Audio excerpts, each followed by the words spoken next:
नमस्कार, हिंदी प्रमा चैनल में आपका स्वागत है। हमने छंद पढ़ना स्टार्ट किया था और छंद में हमने इससे पहले वाली क्लास में छंद की परिभाषा के बारे में पढ़ा था और उसमें उसका परिचय भी देखा था कि छंद की जो परिभाषा है उसके माध्यम से क्या क्या विशेषताएं छंद में पाई जाती है। साथ ही हमने छंद की मात्राएं भी देखी थी कि छंद में किस प्रकार से मात्राएं लगाई जाती है, किस प्रकार से मात्राओं की गणना की जाती है। अब आज उसी छंद परिचय में हम आगे पढ़ते हैं गण कि गण क्या होते हैं। तो गण जो होते हैं वो तीन वर्णों के समूह को कहा जाता है। तीन वर्णों का समूह कैसे होगा आप बोलोगे? ऐसा समूह या ऐसे वर्ण जहाँ पर तीन वर्ण मिलकर एक शब्द का निर्माण करते हैं और वो शब्द जो बनता है वो तीन वर्णों का समूह होता है। कोई सा भी तीन वर्ण ले लेंगे, हम उन तीन वर्णों को ही क्या कहेंगे? गण कहेंगे। जैसे मान लीजिए ये ती, न और व, इन तीन वर्णों को लेके हम एक गण बना देते हैं। समूह एक गण बन रहा है, को गण, इसको हम एक गण बना देंगे। हो गया ना तीन वर्ण, एक दो तीन। वहाँ पर अर्थ से मतलब नहीं होता है, वहाँ सिर्फ इस चीज़ से मतलब होता है कि उसकी जो मात्राएं निकल रही है वो कितनी निकल रही है, वर्ण कितने हैं, वर्णों की गणना की जाती है वहाँ पर। और उस गण में जो मात्राएं हैं वो निकल रही है या नहीं निकल रही ये देखा जाता है। तो तीन वर्णों के समूह को हम क्या कहते हैं? गण कहते हैं। सिर्फ हमें इतना सा देखना है। अब गण निर्धारण कैसे किया जाता है? आप बोलोगे कि गण कैसे बनाएंगे, क्या होते हैं गण, हमें तो पता ही नहीं है कुछ। तो हम उसके लिए एक सूत्र देखते हैं कि गण क्या होता है। गण का सूत्र है य माता राजभान सलगा। अब इसमें से आप बोलोगे कि ये गण तो का सूत्र तो दे दिया आपने, इसमें से हम गण कैसे निकालेंगे, हमें तो यही पता नहीं। तो ये जो य माता राजभान सलगा है, इसमें ये जो य, इसमें पहले हम तीन तीन वर्ण देखते हैं क्योंकि हमारी परिभाषा में क्या है? तीन वर्ण है। तो पहला ये तीन वर्ण य माता। अब दूसरा तीन वर्ण हम रा से नहीं लेंगे, इसी म से ले लेंगे, मा ता रा। और इसके बाद का जो तीन वर्ण लेंगे हम वो इस ता से लेंगे। तो इस प्रकार से एक एक वर्ण छोड़कर हम तीन तीन वर्ण लेते हुए चले जाते हैं। इस प्रकार से कुल हमारे पास 8 वर्ण निकल जाते हैं अलग से, जिसे हम क्या बोलते हैं? 8 गण बोलते हैं। अब हम इस आधार पे कह सकते हैं कि गणों की संख्या कितनी होती है? 8 होती है। अब ये 8 गण कैसे निकलते हैं मैं आपको थोड़ा सा यहाँ बता देती हूँ, फिर हम एक सारणी के माध्यम से इसे अच्छे से समझ लेंगे। जैसे ये य माता, तो इसमें य माता में ये जो पहला वर्ण है ना य, इससे हम यगण कहेंगे।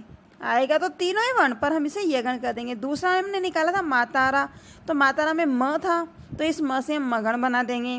ताराज, ताराज में हम त से तगड़ बना देंगे। राजभा, रगण, जभान, जगण, भानस, भगण, नसल, नगण और सलगा, सगण। अब इस सगण के बाद ल है, तो ल के बाद हम तीन वर्ण गिनते हैं। मिल रहे हैं कि हमें तीन वर्ण? नहीं मिल रहे हैं, सिर्फ 2 ही वर्ण मिल रहे हैं। इसीलिए केवल स तक के ही गणों की गणना की जाती है। अर्थात हम कह सकते हैं कि गण कितने माने गए हैं छंदों में? 8 माने गए हैं। तो गण में छंद में गणों की संख्या कितनी हो गई? 8 हो गई। अब ये 8 गण कैसे निकलते हैं, क्या इनकी मात्राएं होती है, किस तरीके से इन्हें पहचानेंगे हम वो देखते हैं। सबसे पहले है गण में यगण। हमने पढ़ा था य माता, तो य माता में ये जो यगण है इसमें य माता ये 3 निकल गए। अब हमने मात्रा पढ़ी थी, मात्रा में हमने देखा था कि मात्राएं किस प्रकार से लगाई जाती, उसके नियम पढ़े थे। तो उन्हें नियमों को देखते हैं। सबसे पहले य है, अर्थात लघु, मा, गुरु, ता, गुरु। तो इस आधार पर इसकी मात्राएं निकल गई, लघु, गुरु, गुरु। अब ऐसा शब्द जो इन मात्राओं के योग से बन रहा है, बराती, बराती। हम इसकी जगह और शब्द भी ले सकते हैं, आप कोई और शब्द प्रयोग कर सकते हो, ये मैंने ले रखा है बराती। तो इसमें पहला लघु, दूसरा गुरु और तीसरा भी गुरु बन रहा है। आ गया ना यही वाला? तो इसकी मात्राएं इसी के समान शब्द यहाँ पर बन गया। तो हमें सिर्फ इतना सा ध्यान रखना होता है कि इन मात्राओं को लेकर जो शब्द बनता है वो शब्द यगण का होता है। कौन से गण का होता है? यगण का होता है। दूसरा देखते हैं हम मगण। मगण में हमने देखा था मातारा, तो मातारा में तीनों ही क्या है? गुरु है। तो हमें ऐसा शब्द जिसमें तीनों गुरु वर्ण आ रहे हैं वो क्या बन जाएगा? मगण बन जाएगा। अब तीनों गुरु वर्ण किसमें? माता जी, माता जी, में तीनों ही गुरुवर्ण बनते हैं, इसीलिए यहाँ पर क्या हो गया, ये मगण हो गया। कौन सा गण है इसमें माता जी में, मगण है। अब है तगण। तगण अर्थात ताराज। ताराज में आगे गुरु है, बाद में भी गुरु है, उसके बाद क्या आ गया, लघु, ये अर्थात गुरु गुरु लघु। अब इसमें हम शब्द भी ऐसा ही बनाएंगे, तो नाराज, ये नाराज जो शब्द है इसमें क्या हो रहा है, ये गुरु और ये लघु आ गया। इसी प्रकार से हम रगण देखते हैं, राजभा, रगण में क्या निकलता है, राजभा। तो राजभा अर्थात ऐसा शब्द जिसमें पहला वर्ण गुरु हो, दूसरा वर्ण लघु हो और तीसरा वर्ण वापस क्या हो जाए, गुरु हो जाए। तो ऐसा शब्द हम निकाल लेते हैं मालती। इसमें देख लो, पहला वर्ण गुरु है, दूसरा लघु है और वापस गुरु है, तो इसमें कौन सा गण हो गया, रगण। तो इस प्रकार से हमने ये 4 गण तो पढ़ लिया, अब हम बाकी के 4 देखते हैं। जगण। जगण में क्या होता है, जभान। जभान से हम क्या लेंगे, लघु गुरु लघु। तो ऐसा शब्द जिसमें ये तीनों विशेषताएं, ये तीनों मात्राएं है, कौन सा है, मरीज, लघु गुरु लघु। तो क्या हो गया मरीज में गण, जगण। भगण देखते हैं, भानस। भानस में गुरु लघु लघु, तो ऐसा वर्ण जिसमें गुरु लघु लघु आ रहा है वो है मानव। आप इसकी जगह और ले लेना, मैंने ये ले रखे हैं नगण। नगण में हमने नस्ल बनता था, हमारा नस्ल बना था उस सूत्र के आधार पर, जो सूत्र हमने पढ़ा था, यमाता राज भान सलगाँव है, नस्ल बना था। तो इस नस्ल में तीनों ही क्या है, लघु वर्ण है। तो तीनों लघु वर्ण से हमें ऐसा शब्द लेना होगा जिसमें तीनों लघु वर्ण आएंगे। तो मैंने यहाँ पर क्या लिया है, भवन लिया है। इसके बाद देखते हैं हम सगण। अब सगण में क्या बनता है, सलगा। सलगा में पहला लघु, दूसरा लघु और तीसरा गुरु हो जाता है। तो हमें ऐसा ही वर्ण लेना है जिसमें ये तीनों मात्राएं मिले, लघु लघु गुरु। तो वो कौन सा हो गया, गमला। तो इस प्रकार से हमने ये गण का निर्धारण किया था। गण कितने माने थे, हमने 8 माने थे, और उन गणों का निर्धारण हमने किससे किया था, इस सूत्र के माध्यम से किया था। क्या है सूत्र, यमाता राजभान सलगा। इस सूत्र को आप अच्छे से याद कर लेना, पूरे छंदों में ये सूत्र आपके काम आएगा। इससे हम वर्ण और गण मात्राएं सभी निकाल लेते हैं। अब हम देखते हैं छंद के प्रकार। ये तो हमने छंद का परिचय पढ़ा था, अब हम छंद के प्रकार देखते हैं कि छंद कितने प्रकार के होते हैं। छंद मुख्य रूप से हम 2 प्रकार के मानते हैं, एक होता है मात्रिक छंद और दूसरा होता है वर्णिक छंद। अब हमने मात्राएं पढ़ी थी, तो मात्रिक छंद में हम क्या करेंगे, मात्राओं की गणना करते हैं, लघु गुरु। और वर्णिक छंद में हम क्या करते हैं, वर्ण गिनते हैं। वहाँ मात्राओं से हमें कोई मतलब नहीं होता है, वहाँ हम सिर्फ क्या देखते हैं, वर्ण देखते हैं। जैसे इसमें मात्रिक में हम वर्ण देखेंगे तो 1 2 3 वर्ण आ गए, इस प्रकार से वर्ण देखा जाता है। और अगर हम मात्रिक में मात्रा देखते हैं तो गुरु लघु लघु, क्या मात्राएं बनेगी, गुरु लघु लघु, अर्थात कितनी मात्राएं हो गई, 2 3 4 मात्राएं हो गई।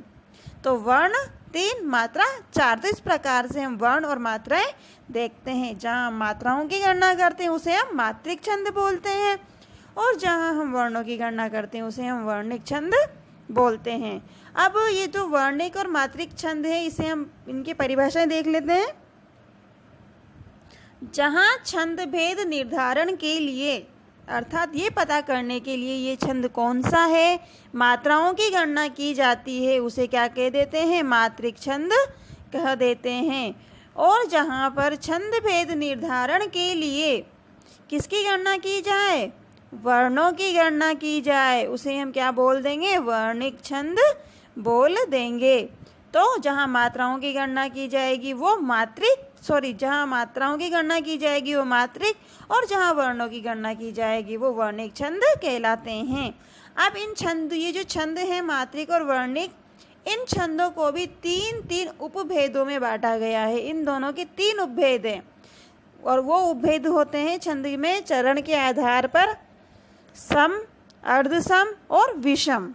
चरण हमने पढ़े थे, काव्य पंक्ति जो होती है उन्हें हम क्या कहते हैं, चरण कहते हैं छंद में। तो छंद में जिन्हें चरण कहते हैं, उन जिन पंक्तियों को चरण कहते हैं, वो पंक्तियाँ छंद में के आधार पर कुछ तो सम होती है, 3 उपभेदों में बांटा गया है। सम, अर्धसम और विषम में। अब सम क्या होता है, अर्धसम क्या होता है और विषम क्या होते हैं, ये हम देख लेते हैं। सम छंद, सम कौन किस प्रकार के छंद बनेंगे, जैसे अब सम छंद में आप बोलोगे कि फिर मैं वो मात्रिक छंद क्या थी, अगर ये सम छंद है तो हम क्या बोलते हैं, सम मात्रिक छंद, समवर्णिक छंद। तो जहाँ पर छंद में मात्राओं की गणना कर रहे हैं हम या वर्णों की गणना करते हैं, तो जहाँ पर छंद में समस्त चरणों की मात्राएं या वर्णों की संख्या कैसी हो, बराबर हो, कैसी हो, बराबर हो, वहाँ पर क्या हो जाता है, सममात्रिक या समवर्णिक छंद हो जाता है। और एक छंद में मुख्यतः कितने चरण होते हैं, 1 2 3 4 चरण होते हैं। एक छंद में मुख्यतः 4 चरण होते हैं। तो इन चारों चरणों की मात्राएं या वर्ण जो होंगे ना वो एक समान आएंगे। अगर या तो 12 आए तो सब में 12 रहेंगे, 24 मात्राएं हैं तो सभी चरणों में 24 मात्राएं होगी। इस प्रकार से जहाँ पर बराबर बराबर मात्रा या वर्ण हो चारों चरणों में, उसे हम क्या कहते हैं, समछंद कहते हैं। जैसे चौपाई है, वंशस्थ है, हरि गीतिका है और गीतिका जो छंद है, ये छंदों के नाम है। इन सभी छंदों में और भी कई सारे छंद हैं, इनमें क्या हो जाते हैं, समछंद होते हैं, ये समछंद होते हैं सब। इसके बाद हम देखते हैं अर्धसम। अर्धसम किसे कहते हैं, अर्ध का अर्थ क्या होता है, आधा, अर्थात आधा सम है और आधा विषम है। विषम से हम क्या अर्थ लेंगे, हम विषम से हम लेंगे जहाँ पर समानता कम पाई जाए। इसको हम एक तरीके से ऐसे भी देख सकते हैं कि जो सम, आपने गणित में सम संख्या और विषम संख्या पढ़ी होगी, पढ़ी है ना। तो जहाँ पर, और हमने देखा है कि चरण कितने बताए, मैंने आपको 4 चरण बताए हैं। इन 4 चरणों में से सम अंक वाले जो चरण होते हैं उन्हें हम सम चरण कह देंगे, और जो विषम अंकों वाले चरण हैं उन्हें हम क्या बोल देंगे, विषम चरण कह देंगे। तो इस आधार पर 1 और 3 विषम हो गया और 1 और 2 क्या हो गया, सम हो गया। 1 और 2 सम और 2 और 4 तो सम, 2 और 4 तो सम हो गया, और 1 और 3 क्या हो गया, विषम हो गया। तो ये चरण है। तो जहाँ पर अर्धसम में, जहाँ पर सम चरणों में, इन दोनों चरणों में समान मात्राएं हो या वर्ण हो, और विषम चरणों में अर्थात पहले और तीसरे चरण में समान मात्राएं या समान वर्ण हो, वहाँ पर अर्धसम छंद कहलाता है। हो गया ना आधा आधा, पहला और दूसरा, तीसरा, चौथा। पहले और तीसरे में एक समान मात्राएं या वर्ण, दूसरे और चौथे में एक समान मात्राएं या वर्ण जहाँ होंगे उसे हम क्या कह देंगे, अर्धसम छंद कह देंगे। जैसे ये दोहा है, सोरठा है, इनके विषम चरणों में समान मात्राएं होती है और सम चरणों में समान मात्राएं होती है।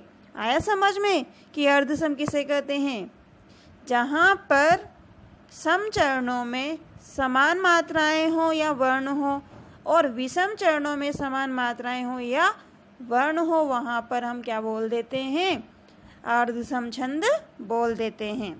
अब देखते हैं हम विषम छंद किसे बोलते हैं। ऐसा छंद जो न तो क्या हो, सम हो और न ही अर्धसम हो, उसे हम क्या बोल देंगे, विषम कह देंगे। उसे हम क्या कह देते हैं, विषम कह देते हैं, क्योंकि उसमें न तो सम चरण होते हैं और न ही विषम चरण होते हैं। अर्थात प्रत्येक चरण की मात्राएं या वर्ण अलग अलग होंगे। जो 4 चरण हैं उन प्रत्येक चरणों की मात्राएं या वर्ण अलग अलग होंगे, वहाँ पर क्या हो जाएगा, विषम छंद हो जाएगा।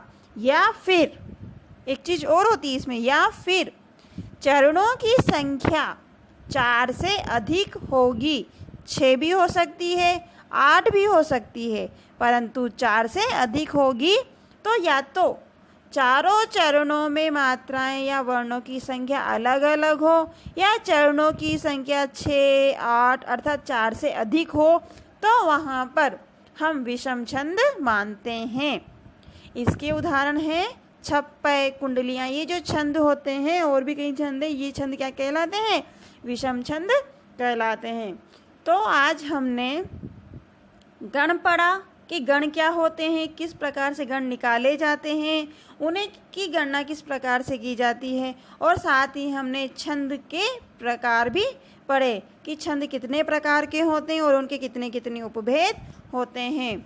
आशा करती हूँ आपको मेरा पढ़ाया हुआ समझाया हुआ समझ आया होगा। आप अगर समझ में कम आया तो एक बार इसे दोबारा देखिएगा, आपको अच्छे से समझ में आ जाएगा। और फिर भी अगर आपकी कुछ समस्या है, आपको कुछ समझ नहीं आ रहा है, तो आप मुझे कमेंट बॉक्स में डालकर पूछ सकते हैं, मैं उसका समाधान करने का प्रयास करूँगी।